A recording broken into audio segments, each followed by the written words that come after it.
They went from this to this? Jared Polin, Frono's Photo.com, and this is a review of the Sony 100 to 400 millimeter f4.5G master lens. Now, up to this point, Sony has had a 100 to 400, which was a 4.5 to 5.6, is a variable aperture lens, but it's been 9 years since that lens came out. It was a good lens. In fact, I took it to Kenya last year to photograph the entire time that I was testing out the A7 V, and it did a really good job. But it was showing its age, and the hope was that Sony would replace that lens with a version 2 at some point. Now, this is not a replacement for the 100 to 400 variable aperture lens, but this one, in fact, is a fixed 4.5. It also is internal zooming, unlike the 100 to 400 variable aperture, meaning at 100, you're looking at it. At 400, you're looking at it. It's never going to extend further than this. So what did I shoot with this lens? Well, I did a bunch of different shoots. One was I took it to the zoo because there's some animals there and I couldn't just fly to Kenya for the day. I mean, I could. I also took it out to a baseball game because this is the type of lens that a baseball shooter might want to have. I took it out to a soccer match to see how the 4.5 aperture would handle in low light situations. And I also took it out to my nephew's flag football game, which I've done in the past with other 400 millimeter lenses. Now, I used the brand new Sony A7R6. If you haven't checked out that real world preview just yet, it is linked down below, but I thought that would be a good camera to test this lens out on. Now, for months and months, the rumors were saying that this was going to be a 100 to 400 f4 and potentially have a built-in teleconverter, and they all got it wrong. They went with a fixed 4.5, probably due to size, keeping it smaller, and price. A 100 to 400 f4 would be exorbitantly priced. We've seen that with other systems from Canon and Nikon in the past. Those are $10,000 to $12,000 lenses when brand new. There are some people that could use that, but for the majority, this might be a better option. Now, in terms of size, if you know what a 200 to 600 looks like, this is basically the same size and feel in terms of girthiness of the 200 to 600. But how does it compare in size to the 100 to 400 that it's not exactly replacing? Well, this is the 100 to 400. You can see a massive difference here. This is obviously taller, longer, stronger, all of those things, bigger, thicker, girthier, whereas this is more in line with a 70 to 200 size. To put that into reference, it's just a little bit longer than the 70 to 200. But when you extend the 100 to 400, that is where you get to basically very similar in length. You can see it's just a couple of inches shorter. Now, this brings up a major conundrum for a lot of people. People like the size of the 100 to 400. I like that I was able to fit this in a bag, take it to Kenya, and not have to worry about something gargantuan like this. But on the flip side, if you're a full-time pro and you have a 400-2.8, look at the difference. So now you're getting the perspective here. 400-2.8, this is kind of in the middle, and this is much smaller, which leads me to believe maybe in the future they might still come out with a version 2 of this. We'll have to wait and see if that's the case, but I think by the end of this, I'll explain why I think they should do that. But this is the differences in size. In terms of weight, you might think the brand new lens is much heavier than a 100 to 400. This thing is 9 years old. A lot has changed on Sony's front to make these even lighter. Now, this isn't lighter, it comes in at 4.1 pounds, but this is 3.3 pounds, and when you pick them up, it feels like this is heavier, and the reason it feels like it's heavier is it's not as balanced as the brand new 100 to 400. Sony did a fantastic job of making that lens feel balanced on the body or off the body. And in terms of hand holdability, you can 100% hand hold this and shoot all day if you would like. like. Now, when I was doing baseball, I pretty much handheld it because it was pretty easy to do. But when I did soccer and I wasn't going to be moving too much, it was just much easier to put it onto a monopod and focus on capturing those images. Now, doesn't this just look like a pro lens? I mean, it kind of looks like what a 300 2.8 should have looked like, except they were able to make it even smaller. I mean, you have the orange ring around the front, you have the G in orange on the side, and it just looks really nice. They did a nice job there. Now, in terms of switches, there's a lot of different ones on the outside here. You've got your AF to MF, you have your full-time DMF switch, your full to limiter, optical stabilization on and off, and modes 1, 2, and 3 for your optical stabilization. Let me jump in here real quick and let you know that this video is brought to you by B&H and their Payboo credit card, where you pay the tax and B&H pays you back instantly. Now, there's two ways you can save. One, where you pay the tax and B&H pays you back instantly. To check your eligibility for Save the Tax benefits, visit bhphoto.com/payboo. Or two, you can get 6 to 12 months special financing on minimum purchases of $199 for 6 months or $599 for 12 months. Now, I personally choose to save the tax, but both options are great options to have. To learn more, visit bhphoto.com/payboo. Now, I save tax on everything I order when I use my Payboo credit card from B&H, from cameras to lenses and computers, to hard drives, TVs, and even film for my 4x5 camera. Whether you spend $10 or $10,000, those savings add up. Low on cash, but still need to get your boo? Don't worry. For more information and to apply for your Payboo card, head on over to the link on the screen or down below in the description. And remember to always charge responsibly. Can anybody here point out the very small zoom ring on this camera? Would you think that it's this one? No, that's something Nikon would do. It's this right here. This whole massive thing is the zoom ring, and they nailed it. It is just perfect. I never once felt like my hand was out of place to zoom this lens. In terms of throw, you might think this would take a while to get from 100 to 400, and the answer to that is no. I literally go like this.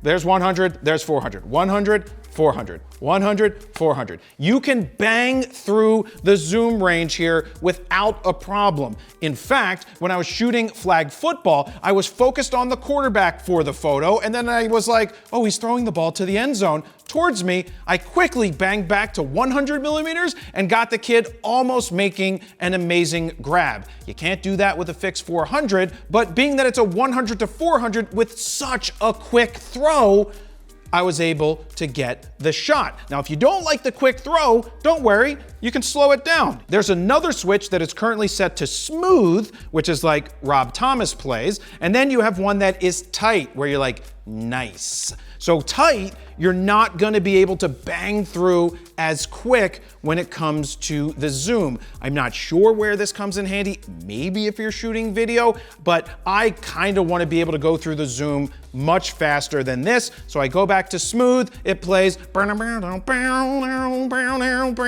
then you go boom, just like that. Amazing job, Sony. Another example of 100 to 400, not the greatest photos, but just to show you at the soccer match, you have the goalie at 100, you can see a lot more of the stands and everything that's going around, and then you bang out to 400 and you're filling the frame pretty tight to get the goalkeeper. So having that range all be a 4.5 is definitely a great thing to have. But what happens if you want more than the 400 millimeters that's built into this? Well, you could use this control ring, it's a custom ring here, that you can set to go to APS-C mode. And being that I was using the brand new A7R6, I was able to go from 67 megapixels to the 1.5 crop, which ended up being a 28 megapixel image, and it gets you in there a little further. That came in handy at the zoo just to reach out and get the lion a little more, and by lion I mean tiger, because I think it's a tiger. So it just shows you, but remember, that's the same as cropping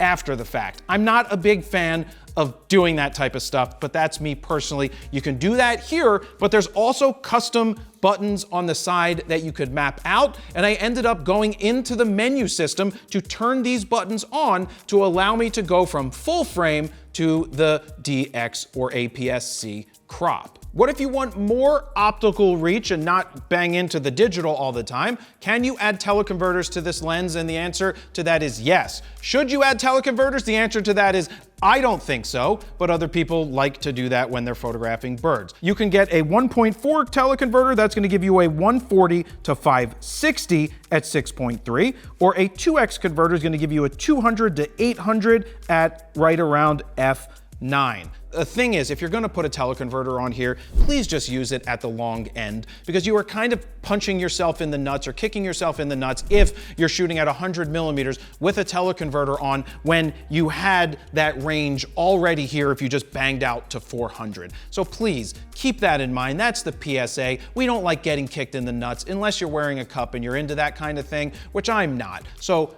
400, put a teleconverter on, leave it out at that 400. Don't pull back on the zoom because you are just losing out on quality. Now, for those of you who thought that this lens should have a teleconverter built in, I don't think it should. The reason is price and weight. You'll see with the price that this lens is at the end that if you added anything more to this lens, not only are you adding weight, but it would be more expensive, which starts to push it out of the range that most people might be able to afford. You do have two options with the tripod collar. You can have it with the click. That's with the click. And you can really easily turn off the click by flipping open this door on the side, like this, then using some type of screwdriver to turn off the click, and that is not very easy to do by yourself. On the go. Usually you would just have a button. You click the button, it clicks. You click the button again, it declicks. I don't understand this hidden door, but that's what Sony went with, so I'm probably just gonna leave it on click forever. But you would have to go in there and use a tweezer or something. If you ever need to put a filter on this lens, you have a 95 millimeter filter thread on the front, which means a 95 millimeter lens cap, but you do have a drop-in filter on the back for the 40.5 millimeter drop-in filters. Let me jump in here real quick because I want to show you our custom Lightroom presets in action on this cute dog right here, starting with Blue's Clues, followed by Brooklyn. We've got C41, Copper Tone, which looks awesome, DeLorean, High C, Kaleidoscope, Mel Brooks, Saltwater Taffy, Thick, Tintype, and Wet Hot American Summer. And my all-time favorite from Fro-Pack 1, with one click, we've got Skittles, and it goes boom. But all new and exclusive to Fro-Pack 4, we have 4 custom adaptive Lightroom presets called Face Enhance, Full Body Skin Enhance, Eye Only Enhance, and Background Blur. So look, if you want to speed up your raw workflow, give yourself a great starting point, or you're just tired of other people's presets sucking, as you can see, our presets do not suck. That's why we created 14 all-new custom Lightroom presets that you can check out right now at fronosphoto.com/Fropack4. While you're over there, you can play with the sliders to see the befores and the afters, and if you decide to pick them up right now, they are currently on sale. Or if you want to get the Grand Slam bundle that includes Fro-Pack 1, 2, 3, and 4, and of course my favorite Skittles, you can save even more. Now, let's get back to the video. How was the autofocus in this lens? It was great. I didn't have any issues with the autofocus in terms of speed. It was fast, it was accurate on the new A7R6. I also put it on the Sony A9 III as well. It is super fast and super accurate. And also, Sony doesn't dumb down this lens. If you were to put it on an A9 III, you would get the full 120 frames per second. You can zoom and focus at the same time. That is not something that you can do with the third-party lenses that you attach to your Sony cameras, and those get dumbed down generally to 15 frames per second. That's why it's great to stay with the first-party glass, at least when you are shooting with Sony. Another thing I noticed is if you are continuously focusing and you want to hit the control ring or press the button to go to that crop mode, you can't do it while your finger is pressed halfway down. You need to take your finger off, you need to press the button or move the dial, then it will go out to that crop mode. Let's jump into some pictures. We take you out to the ball game. We have Bryce Harper reaching for a low throw from, I believe, the shortstop or the third baseman right here. You can zoom in and see how nice, crisp, and sharp it is. Now this is a night game, and I'm shooting at 1/2000th of a second at 4.5 at 4,000 ISO, all the way out at 400 millimeters. Now, he is far away, but this is still a usable shot. The background doesn't look terribly too in focus. It doesn't look super distracting. And for those who care about how many aperture blades you have, there are 11 inside of this lens. But now that I bring that up, let's show you the difference between 4.5 and 2.8, shooting from the third base side, shooting Kyle Schwarber, who's up to bat. Now, mind you, it's not exactly easy to get the same exact images at two different times, but this is the Kyle Schwarber shot that I have this time, and I'm also not exactly out at 400, I'm at 372. You can read SeatGeek and you can read Remax. That is much easier to read than when we go to this other Kyle Schwarber picture from the playoffs. You can't see what anything says on the dugout. So that's the difference between 2.8 and 4.5. Of course, there's subtleties there, but also the other difference is about $10,000. Now, I know some of the pros really wanted that f4. There's not that much of a difference between 4 and 4.5. I'm looking at a lot of these images and I'm like, the background's fine. And of course, at 400, the closer to your subject that you are, the more the background is going to go out of focus versus 100 millimeters where you're much wider. But still, even at this one is at 194 millimeters, the background's fine. It's not screaming at you and becoming a distraction. And one more from the baseball game. You could see the separation from the background. Yes, a 400 2.8 would be more, but for the majority of the people, this is going to be perfectly fine for most of the things that you're shooting. You just have to remember there's like a $10,000 difference. Let me jump in here real quick and say, do you struggle getting sharp, crisp, clear images like these in low light situations? Well, if you said yes, I have a free guide for you. Just look for this orange box over on froknowsphoto.com, put your name, email address in it, hit send it, and I'm gonna send you that guide for free. Now, back to the video.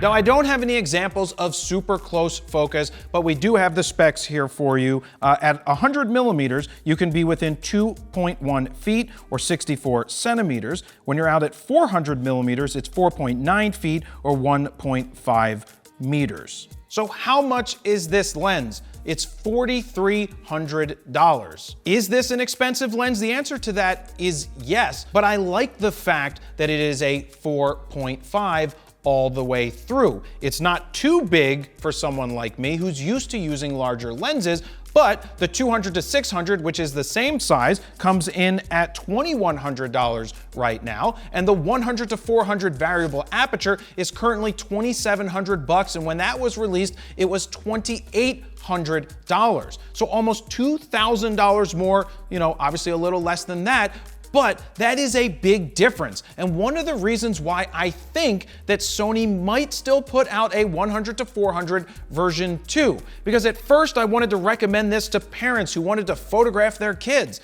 But most parents don't want to lug something like this around. They don't need a 4.5 aperture. They'd be perfectly fine with 4.5 to 5.6 just because of the size. They would be happy with that. I'm happy with something like this. The sports shooters who do a lot of traveling that might not need the 2.8 or can't afford the 2.8, they're gonna get the job done with this 4.5 aperture lens. Obviously, it's going to be a really good sports lens for soccer, for baseball, for anything on the field in front of you. For wildlife, something like going on safari, it is going to be solid for safari, but what about birders? It might be a little under-lensed for most birders. 400 might not be enough for birders, so they might need to put a teleconverter on here, or a 200 to 600 might be a better option, and it's a lot less money. Talk about $2,000+ less. Now that's a lens that is due for a version 2. But before you pull the trigger and make a decision on this lens, there's two very important tests left. There's the wind tunnel test and the sniff test. Let's start with a sniffy sniff. Ooh, smells like red rope licorice. Be careful, there might be some bad licorice going around the crowd. Okay. And now, the wind tunnel test. An absolute failure. At the end of the day, I think Sony did a great job producing this lens. Of course, there's compromises that are always made, and in this case, it might have been being a 4.5 all the way through versus an f4. I think this is more of a tweener lens. It falls between the 400 2.8, which is super expensive, and the 100 to 400 f4.5-5.6, which is less money, but also much older. This falls right in the middle for people that just want a little more. This could be the lens that I would take on safari if I was just using Sony and didn't want to lug around a 400 or some other lenses. I could do a lot of damage with this one lens. So there you have it. Thank you very much for watching. Jared, PolinFroKnowsPhoto.com. See ya.